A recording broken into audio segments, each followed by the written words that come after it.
အားလုံးမင်္ဂလာပါဒီဆရာတယောက်မိထားတဲ့နေကုန်းလေးဖြေပေးပါမယ်မိုးရွာနေတဲ့အတွက်ဒီခါနေနှထောင်ပေးပါ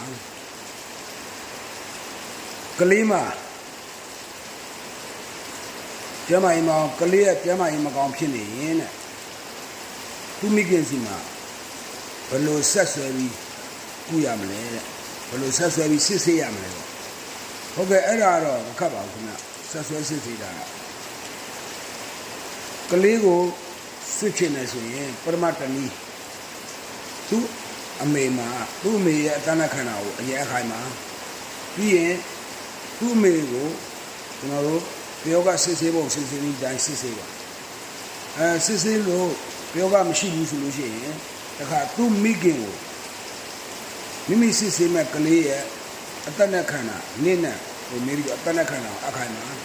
အခါပြီးတော့အဲ့ဒီကလေးစီကနေပြီးတော့ဥပမာကလေးကတောက်ကြသားသမီးချင်းတောက်ကြသမီးသားသမီးရဲ့ကိုယ်တွင်းကိုယ်ပါနဲ့မကောင်းတဲ့အတိုင်းဆက်ပြီးပြောကဆက်ပြီးရှိဟဲ့အကောင်ငါလက်မှာလိုက်ခဲ့ကြပြီးတော့မိခင်ရဲ့ဘဲချင်းညာချင်းမှာချုပ်ပြီး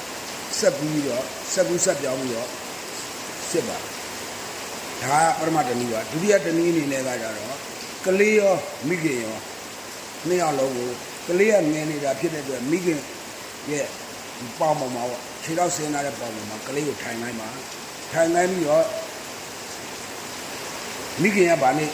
သမီးလေကလေးကဗာနေသားသမီးလေဥပမာမိခင်ကတောက်ကြကလေးကတနင်းလာဆိုတနင်းလာသားဆိုပါလို့ဆရာကပြောရမှာကတနင်းလာသမီးနဲ့တောက်ကြသမီးနဲ့တနင်းလာသားရဲ့အတဏခန္ဓာဆရာကိုခေတ္တကနာအပေးပါအဲ့လိုပြောပြီးတော့ဆက်ဆွဲတဲ့ခါမှာဟောဒီတနင်းလာဟောဒီတောက်ကြသမီးနဲ့တနင်းလာသားကိုရင်းကိုပါနေတာမကောင်းတဲ့အတိုင်းဆိုပြီးဘယောကတစုံတရာရှိရင်လောကသုံးပါးမှာရှောင်ပဲပြေးလို့မရကြဆိုင်ရာလက်သင်္ကမိဘထုံးတော့ဟဲ့ငါလက်ချင်းကြောင်းအမြတ်ငါလက်ထဲကိုရောက်အမြန်ကိုပို့ကြတယ်ဆက်ဆွဲပြီးတော့တခါတည်းစစ်ပါမအေးရဲ့ခြေတော့မှာတခါတည်းဆက်ပေါင်းပြီးစစ်လို့ရပါတယ်ဒါဆက်ပြောင်းဆက်ပြီးရဲ့စစ်ဆေးဖို့နှစ်နည်းပါနားမလဲရင်တော့မိမိရဲ့ဆက်ရထမ်းမှာအနိကတင်ကြတာအကောင်းဆုံးပါလို့ပြောကြရင်မင်္ဂလာပါခင်ဗျာ